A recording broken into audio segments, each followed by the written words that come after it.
everybody? It's Maikito, and quickly going over last video's picks. It was a great day. Overall, it was a 5-1 day. We only had one DMP, and that was Uhre. But other than that, we had Nagbe higher than 0.5 shots assisted that hit. Orellano higher than 2.5 shots hit. Herrera higher than 1.5 shots hit. Navarro higher than 2.5 shots hit. And then Columbus money line against Kansas City all hit. Our only miss was Santiago to go higher than 2 shots assisted. And like I mentioned in the last video, I was relying on them getting corners because he crosses a lot, but he didn't even get a single corner, so he didn't really have a chance like he wanted to get those crosses. But it's a really good day, so close to the sweep.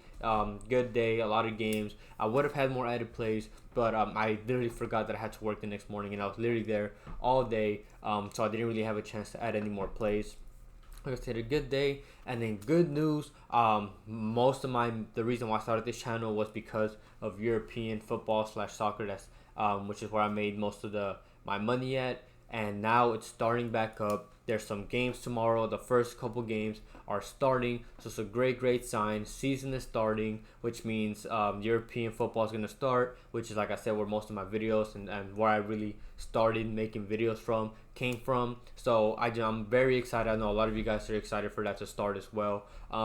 Since it's the beginning of the season, I don't want to go too crazy on them just because it's a start. New teammates, new season, new system, new coaches. Don't want to go too crazy. Lines they don't know where to put them, so I think you can find good value there. But I still don't want to go too crazy and put too many players because, like I said, I feel like it's too risky. But I did find some that I did like, so I'll get straight into those. My first play is Stefan Ortega to go higher than 2 saves, playing for Manchester City, going up against Manchester United. It's pretty much an away game for both teams technically because they're playing in Wembley Stadium, which is in London. But I would actually lean more towards a Manchester United home game because they in general have more fans, and you'll see in the stadium that you're going to see much more red than blue. So even though it's an away game for both teams, it's more of a home game, I would say, to United, in my opinion. So that's good for us. And then they played each other 5 times last year. While Ortega wasn't the keeper, Ederson was. And in those 5 games last year, they had the City keeper had 2+ saves in 3 out of the 5 games. And the main reason why I like this play is because in all those 5 games, Rodri was in all of them, which was their best player last season. Great defensive midfielder. He was great at distributing the ball. He was great at controlling the game. And he's likely to not start because he's still getting rest from all the games he played in the Euros. He's projected to not start. He may play off the bench, but he's not going to be there for the start of the game, at least not until the second half. So which is good because he, like I said, is the main reason why City were so good defensively. And projected to play in the midfield is Kovacic and De Bruyne. And while they are good when it comes to distributing, it's not like they're the best defensive players. So I feel like Man U can try to exploit those spaces in between them as well. And last season, we just hated Man United, but it's a new season, and I'm going to give them the benefit of the doubt. United are going to be using Bruno, who will always is willing to shoot. They're playing Zerki because Højlund is injured, so they're likely to play Zerki, who was a great player for Bologna, in my opinion, their best player last season. And they have Ampadu on the wing, who's a great young player, and that's without including the midfield of likely Casemiro and Kobe Mainoo. So they have a decent team, and we just need him to get 2 saves. And at 2.0, I think it's a safe spot. Underdog is at 2.5. You can take him there as well because you get more value there. But I like the safety net that you get at 2.0. So like Stefan Ortega to go higher than 2 saves. My next play on the other side, it is Kobe Mainoo to go higher than 1.5 tackles, playing for United, going up against City. He just had a great tournament as a center midfielder / CDM box to box in the Euros. He started playing towards the second and third game, and he had 4 starts and went over in 3 out of the 4 games. And last season in the Prem, he averaged 2 tackles in general overall throughout the season. At home, I believe, or just in general.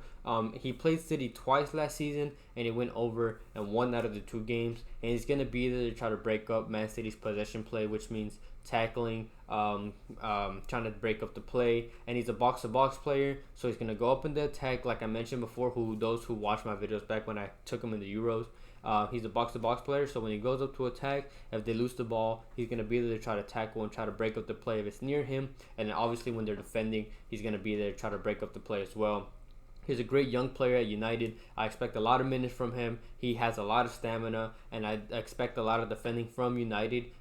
Even if they don't have Rodri, they still have great players. They still have a great attack. So I expect a lot of defending for City or for United because of City's attack. So he's going to be there to try to get tackles when they're defending and when they're trying to get the ball back. So like Kobe Mainoo to go higher than 1.5 tackles. I want to give a quick shout out to my partner Underdog Fantasy. You can use code Maikito in the description. They'll match your first deposit up to $100. And then I also have my YouTube membership for those that are interested, for those that want to get the plays early before anybody else, try to avoid potential bumps, plays getting taken away. It's always a good way to support the channel if you guys are interested in that as well. And I have my Cashapp linked and my Fliff as well if you want to use those. And I really appreciate anybody who supports me in any way. My next plays are for the England Championship, which is where most of the games are going to be for all the games that's really starting. This is the second league in England, and I did find a couple that I did like that I felt you're getting good value on. So the first one is Wright to go higher than 2 shots, playing away from home for Coventry, going up against Stoke City. He averaged 3.43 shots per 90 last season in the championship, and that's because he started 2/3 of the games. He started all the ones towards the end. It was in the beginning of the season where they weren't sure whether to start him or not. But after he started, he was doing great. He plays as a winger for them. He played them twice last season. When he played them away, he went over with 4, and when he played them at home, he had 2. So he had 2+ in both of the games. And if you look at how he takes his shots, he had 55 shots with his right foot, 37 with his left foot. So that just shows you that he will shoot with either foot, which is always good for us. He can cut in with his right and try to curl one in, or he can just run straight and shoot with his left and try to go far post. So people that can shoot with either foot is always great to take, especially if he just needs to take 2 shots. And not only that, he had 21 shots that came from headers, and I mentioned that because last season, first of all, he's 6'4", so he's massive, he's tall, he can go up in the air and get those headers, and he won 93% of his aerial duels last season, which is extremely good. I think that's probably the best that I've seen so far, especially for an attacker. 93% of aerial duels that he wins. He is 6'4", which is another advantage for us, and I think this is a good safe spot. They're undervaluing this mark for him because one is the beginning of the season and they're playing away from home, but he had good history against them last season, and he's just a great player who can shoot from anywhere, left foot, right foot, in the air. So like Wright to go higher than 2 shots. And then my last play is Ampadu to go higher than 0.5 shots assisted, playing at home for Leeds United, going up against Portsmouth. He averaged 0.9 shots assisted at home, so really close to 1. And Leeds play high possession ball, which means they have the ball a lot of the times, and Ampadu is there, and he plays at center back. And you'll see why I like him. It's because he plays out the back. While they get the ball, he'll push up a little bit. He'll play more higher, and he sends a lot of long balls. So when he pushes up, the wingers or a striker will start making runs, and he will play that long ball. He'll send them that long pass and try to find plays for his teammates. And all we need is for his teammates to take 1 shot from that, which is I think they will. Leeds had a great attack last season. They were unfortunate to not make it to the Prem this next season, and Portsmouth was actually in League 1 last season, so the division below. While they were the best team there, now they have to try to adjust to an even better league in the championship, and they still allowed a decent amount of shots away from home. If you look at just their last 3 games before the season ended, when they played away from home, last season they allowed 11 shots, 15 shots, and 12 shots, which is still a decent amount. And now they're playing against Leeds, who have an even better attack, and now playing against Leeds, who are at home. They have the disadvantage of playing away from home, and they're gonna want to have to play a good first game. So I feel like it's gonna be a lot of shots for Leeds, and Ampadu's gonna send those long balls. We just need him to find his teammate once and for them to take a shot, and I like those odds. I like Ampadu to go higher than 0.5 shots assisted.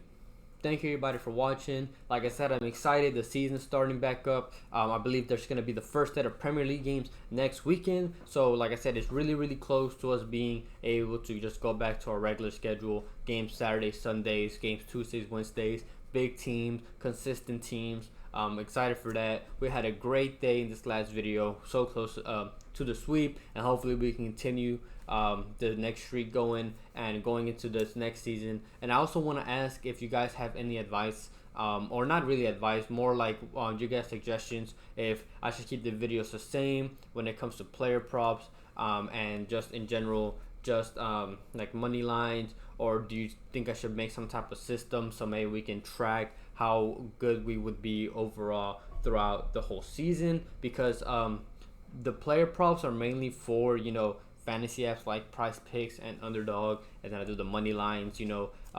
So I'm curious to see what you guys think. If I should just keep the same format as how I usually do, or like I said, just try to find some way to track how we do plays.